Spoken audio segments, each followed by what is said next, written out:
morning, everyone. So this is joint work with Nicola, who was there at Iowa State for a long time, and now he is now at Minnesota. So I'll be talking about some new results on how to solve robust optimization problem using dynamical systems approach. Okay, and of course, for this audience, I don't think we'll need a lot of motivation for why do you want to solve robust optimization problem, but I think going back to the first talk and even for the other two talks, I think the issue of robustness is there everywhere.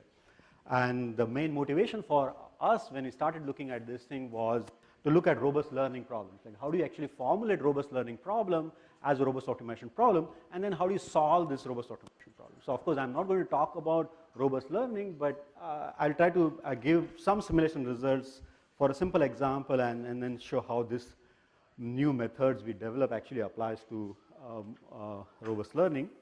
Okay, so what is a robust automation problem? So robust automation problem is simply you have some cost function, minimized f of x, subject to some constraints, and then the constraints have uncertain variable ui's, right? So you have x as a decision variable, and ui's are the uncertainty, which are trying to make life difficult by making these constraints infeasible.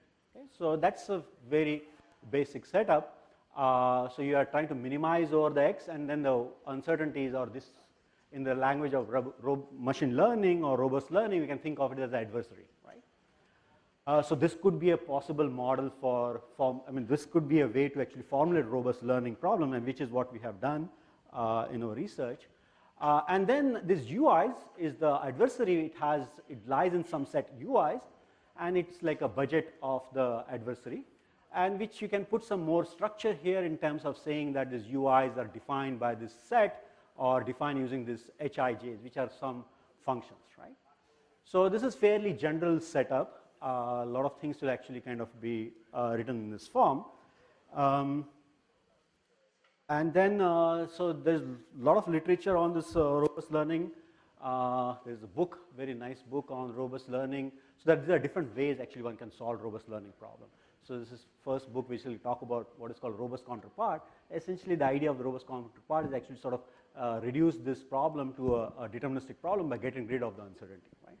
And then the oracle-based method, which are some sort of iterative method. So what we're going to talk about has some similarities with the oracle-based method. And then there are cutting plane methods, which are again iterative methods and based on sampling. And this is most recent paper on randomized scenario approach of like sampling the uncertainty space and then construct and then sort of getting rid of the uncertainties and then writing it as one big optimization problem, where the size of the optimization problem will actually will depends upon how many samples you're drawing from the set of uncertainties, right? So these are some of the methods which exist, and okay. So yeah, so what I said is that I'm going to talk about how to write a dynamical system which will solve the robust optimization problem for me. So none of these actually are doing that. So before actually talking about the new dynamical system which I'll introduce to solve the robust optimization problem, let's just quickly go over this slides on how this regular optimization problem, that means the optimization problem without uncertainty, is solved using dynamical system. Okay. So what is this? How does this optimization problem works is the following. So you have this. Yeah, so this is, you just have a cost here and the constraint, so there is no uncertainty. And then one constructs a Lagrangian function L of x and lambda. So lambdas are introduced to enforce this constraint, and then lambdas are constrained to be positive, and then it defines the KKD point. And then this Lagrangian has some nice properties because of this f being convex and gi is being convex again, that this is actually a convex concave function. And hence we can use this saddle point inequality, and then we can define this KKD point, and then these are equivalent for this special case of convex concave and so on. And then one can write down this primal dual system, which is basically we have x dot, which is a negative gradient of the Lagrangian, and lambda dot, which is a positive gradient of the Lagrangian, with some projections which are defined like this, and there are various different versions of this theorem. But the simplest one, I can state it like this, is that under assumption that the cost functions and the GIs are strictly convex, the KKT point is the globally asymptotically stable equilibrium point of the Praml dual system. So what it basically tells you is that I can actually run the system, and the optimal point can be recovered as a globally stable equilibrium point of this what is called a Praml dual dynamical system, right? And then there are different various versions of this depending upon relaxing this convexity assumption from strict to non-strict and so on, and then you get into all this sort of issues of continuum of equilibrium points and so on. But this is sort of a very plain version of it, just to sort of get a feel of what the dynamical system looks like. Okay. So now we want to do the idea is we want to do the same thing for the robust optimization problem. So here is how one can actually look at this robust optimization problem. So robust optimization problem, one can really look at it as a bilevel optimization problem. So what you have is that, so this is actually a max problem, is like problem in itself. So if I keep x fixed, so if I keep my x fixed, so I can write one optimization problem like this, where for a fixed x, I'm trying to maximize ui's subject to this constraints on ui, right? So these constraints are coming from the fact that the ui's actually need to satisfy some constraints, right? So then I can actually write down a Lagrangian for this optimization problem. So Li, I here stands for the constraints. So Li is now sort of parameterized by x, and the variables here are the u and v. So u now is the uncertain variable, and the v is now the multiplier for the sublevel optimization problem, which is introduced to ensure that this constraint of the ui's are met, right? And the minus sign here because you are doing maximization instead of minimization. Okay? So this is the Lagrangian for the lower level optimization problem. Of course, now the total Lagrangian for this, the entire optimization problem can be simply now written as f of x plus this lambda i's and the lower level Lagrangian, right? So lambda i's now is the are the multipliers which are imposed, which are introduced to impose this constraint for the lower level. So this is how it looks like. And then again, we'll make this assumption throughout the talk that the function f of x is strictly convex and Hij's are assumed to be convex in ui, g is convex in x for fixed ui and strictly concave in ui. These assumptions could be relaxed a little bit, but there is not much room, so you cannot really make it non-convex and so on. But the strictly convexity could be relaxed a little bit, but let's just present it in a very simple sense. So you have this sort of in a decision variable, it's convex, and then the uncertainty is concave. Okay, so that's basically what it is, and the Hi's are convex. Okay, so then we have this Lagrangian problem. One of the issue with this Lagrangian, unlike the Lagrangian that we wrote for the regular optimization problem, that means the optimization problem without the uncertainty, is that unlike that problem where it was nice convex concave, this Lagrangian is not concave. Okay, it's not jointly concave in lambda ui. You see now you have these lambdas which are trying to maximize, ui is trying to maximize, x is trying to minimize, and vi's are trying to minimize. Okay? So you have this sort of these different variables trying to impose different things on this optimization problem. So what are the maximization variable? Lambda and ui's are the maximization variable. And what are the minimization variable? X and vi's are the minimization variable. So in terms of x and vi, it's actually jointly convex because these are actually decoupled. These are actually disjoint, f of x and vi. However, in lambda and ui's, these are actually not jointly concave because lambda is multiplying ui. Okay, and that's a problem. So this theorem is actually a non-trivial theorem to prove, to show that even without that lack of joint concavity between lambda and ui, this Lagrangian actually we can actually swap this max and min. Okay, this max and min could be swapped. So min over x and v and max over lambda u can be swapped. What that means is that there exists a saddle point. So that's nice. So one can show that with this, that there exists a saddle point z star which satisfies this inequality, where these are actually with respect to the minimization, x star is the minimizer, lambda and u are the maximizer, and here we have lambda star, u star, which are the maximizer, the sort of saddle point, and x and v are the minimizer. So that's nice. So now this sort of give us a way to actually kind of build from this, and then we can actually now define the KKT point for this optimization problem, again along the lines of the way we define for the regular optimization problem. That's now we have this two bilevel, yes. This is the Kuhn-Tucker KKT point, which is like a first order necessary condition for optimality.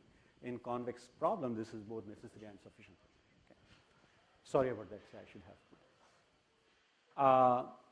So this is again the gradient with respect to the first order gradient with respect to x evaluated at this x star, and u star, this is the gradient with respect to the u, which is the maximizer, and these are this complementary slackness condition. Okay? And again, one can show that this KKT point of the RO, which is the short for the robust optimization, satisfy the saddle point and inequality and vice versa. Right? So this is nice. This is exactly like what we have for the regular optimization problem, just that now we have this for the robust optimization problem. Okay? So this is good. So this is the second nice result. And then now this gives us a way to construct this optimization problem. So there is a small difference though. One would like to believe that we have some bunch of variables which are maximizing, bunch of variables which are minimizing. So to actually evolve this dynamics, let me just evolve them where in terms of variables which are minimizing, I will go in the negative direction of the gradient, and in terms of the variables which are maximizing, I'll go in the positive direction of the gradient. But that doesn't work in this case, especially precisely because of the fact that this problem is not jointly concave. So the dynamical system that you arrive or you come up with is not like a primal dual dynamical system. Okay? So if you see, so x dot is evolving with a negative gradient. Okay? Lambda is evolving again with positive gradient because it's trying to maximize. However, ui's are not evolving with the positive gradient of the big Lagrangian. Okay? So it is evolving as a positive gradient of the LIs. So remember, LIs are these Lagrangians, the Lagrangians for lower level optimization problem. Similarly, the VIs are again evolving with respect to the negative of the complete Lagrangian. So in that sense, this dynamical system is not like a regular primal dual dynamical system, precisely because of the fact that this problem lacks joint concavity in terms of lambda. So that's good. And then one can show that, okay, so there is one more thing that which one can prove. Now, under the assumption that all the Lagrangian multipliers, the RO problems are positive, okay? Of course, there is a room, I mean, one can actually relax a little, relax this assumption. The reason I present this is because the results are much more cleaner. So if you assume that all the multipliers for the robust optimization problem are positive, what it means is that all the constraints are kind of active.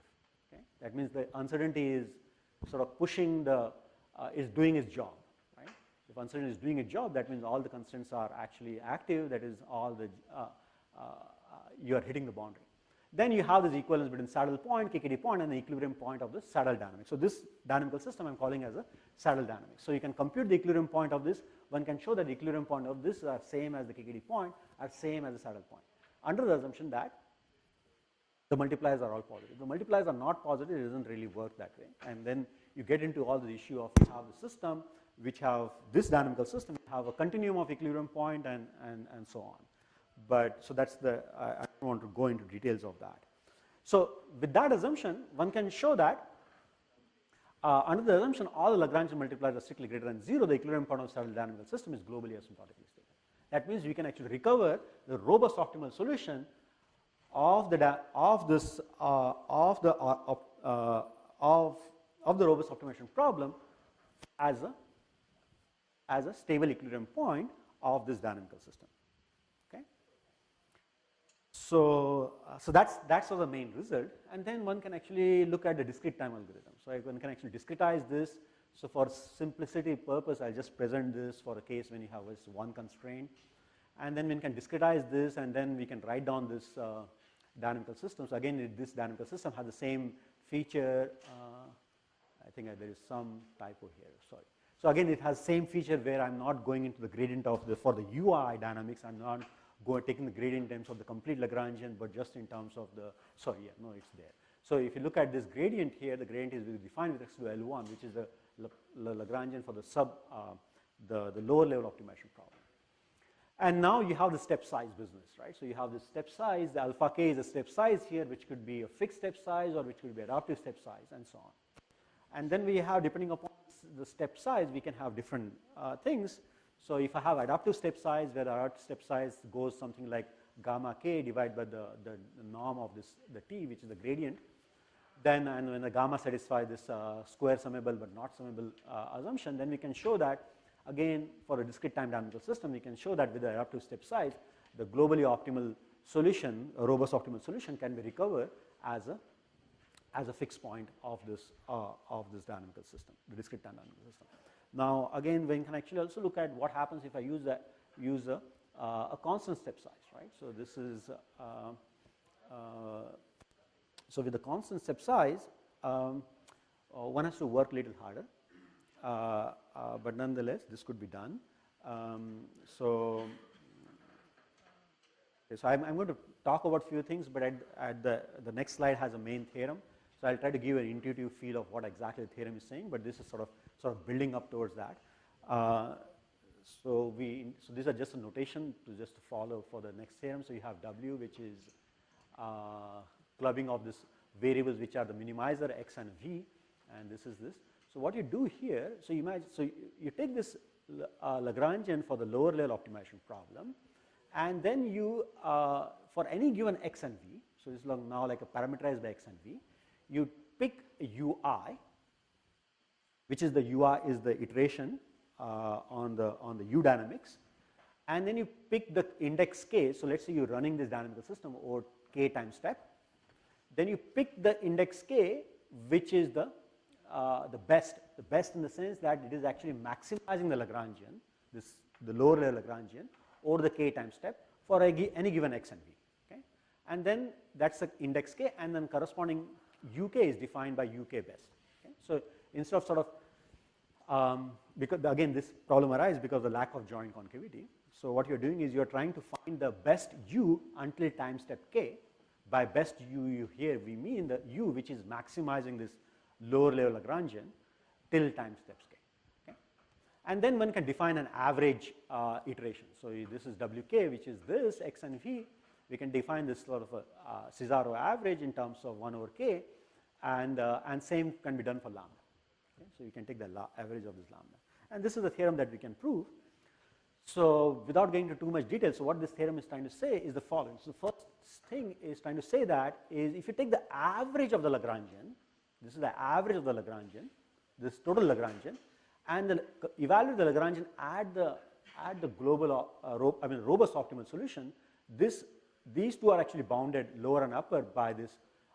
This actually is a constant, y1 is the initial point, and so is the w1, and is alpha L square. Alpha is the step size, and L is the bound on the Lagrangian. Right? So it basically says that this error actually sort of remains bounded plus minus alpha L square, where alpha is the step size. So as the step size decreases, this average Lagrangian will actually get closer and closer to the Lagrangian evaluated at the optimal point. What this thing says is that if I evaluate the Lagrangian at the average point, okay, so the L w hat is the Lagrange, w hat is the averaged of wi, and same is the lambda. So if I evaluate this L at the average w hat and this yk, where yk is the lambda average and the uk best. So uk is not average now. uk is just a uk best. Then again you have this kind of a bounds, right? So alpha L square, so it will be within plus minus alpha L square. Okay, so this is the result. Okay, of course. So now one of the main advantage of this pyramidal dual system, sorry, not the pyramidal system, the saddle point dynamics. This is true again with the pyramidal dual system. There's a lot of research on pyramidal dual system happening because these systems are very attractive from the distributed implementation, right? So one can solve robust optimization problem distributedly using this pyramidal dual kind of algorithm, or some variant of it, right? And that has been a very powerful tool for solving large scale optimization problem. And those kind of things doesn't exist for robust optimization problem. So there is no general way of actually solving robust optimization problem in distributed manner. But what this system will allow you to do now, actually it will allow you to solve robust optimization problem in a distributed manner. So I think that will be very powerful in terms of using this kind of tool to solve like adversarial learning problem, for large scale adversarial learning problem. Right? Okay, so here again what we have for, is you have the summation of cost. So this is a very standard setup for the distributed optimization problem. You have a summation of cost, and then you have each of this node has a constraint, where the constraints are actually function of uj, where j is the index for the nodes. And then you have this the consensus constraint for on the x. So one can also actually do with the u's, but we're not doing it here. So then again, one can actually write down. So I'm not going to go in much detail into this. Let me just jump to the simulations. So this is like, you can now write down this Lagrangian for the distributed implementation in terms of the total cost, and then there's the consensus, and then these are the constraints to impose at the node level with the uncertainty uj. Okay, and then this is a parameter dual system. The only difference now, you have this consensus dynamics, right? So the rest of these things actually remain the same. And then these are again the standard assumptions that we make, that each node optimize only the j independent dependent terms and so on, and the communication between among the nodes occurs to the Laplacian. Yeah, so that's, I think I forgot to mention that L is the sort of the network Laplacian which is capturing the interconnection, right? Which is what is actually at the heart of this distributed implementation. So, okay, so one can again prove all these theorems for that system in terms of, so the previous system, slightly modification, but we know how to handle that consensus dynamics, and one can again prove global stability for that system in the previous slide. And now with a simple example, so here we have this quadratic cost and a linear constraint. So note that I don't know if you remember my the original slides. So I have in the slides I was making an assumption that the constraints are actually strictly convex, strictly concave with respect to u, whereas that's not true here because it's now actually a linear constraint. Okay, this p, so a plus pu. So this is not strictly concave with respect to u. It's just concave, but still this dynamics works, at least in the simulation. The proof is. And then you have this. So you have the uncertainty set, which are defined by this three ellipsoids, the qj's. So it's like an intersection of three ellipsoids. A j of u is defined like this, where qj's are the symmetric matrix, and sum of them is actually a positive symmetric, strictly positive. Sorry. So this problem, there is nothing.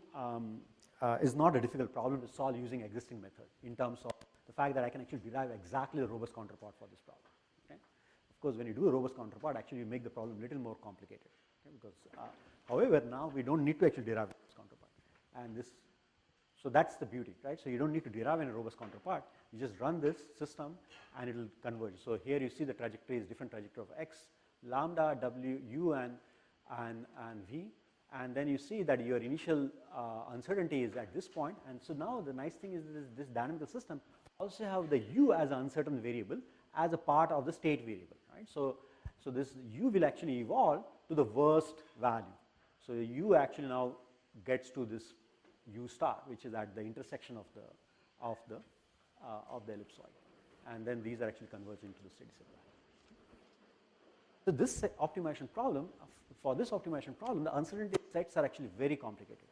And for this optimization problem, the uncertainty sets are defined like this. And for this optimization problem, because of this complicated nature of the uncertainty set, one cannot derive the robust counterpart so easily.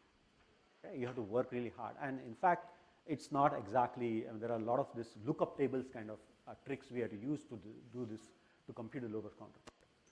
However, using our approach, just run this and give the solution. Okay, so that's nice. And this is just an example for the robust learning. So this is something we did recently, and we are now using this on looking at this training of deep neural networks and so on. But this is sort of a very simple example of like support vector machine based learning, again using a linear SVM. Of course, this problem can also be solved using existing methods, but I'll tell you soon what problem cannot be solved. And then again, you have this A, which is the parameterization for the hyperplane, and then these are the constraints, and then what you are assuming here, that data is kind of corrupted. Data is corrupted. Okay, so these DIs are the data points, and UIs are the perturbation to the data point. And so let me just, so this is the simulation result. So you see that these are the nominal data. So the dots here are nominal data, and then these are the perturb. So this is the adversary. Basically, this is sort of an adversarial training. So it sort of gets at the boundaries. So these are the budgets. So what we are saying here is that each of the data points have different budget, in the sense that the uncertainty set for each of them they are all sort of have different rho i's. Okay, and you see that all of them are actually sort of converging to the boundary. They're trying to move towards the separating hyperplane, which kind of makes sense, right? So this problem again could be solved using existing method, and these are just a time domain simulation for the robust SVM. This problem cannot be solved. So now imagine that you have each data point, but each data point have different uncertainty set description.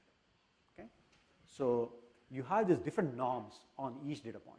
It's like uncertainty set defined with the different norms as each data point. Like some of them have like one, some of them have two norms, and so on. But this problem can actually, our formulation can either have no issues actually handling this kind of problems. Existing method can actually do this. And second advantage is that we can do it distributedly. Okay?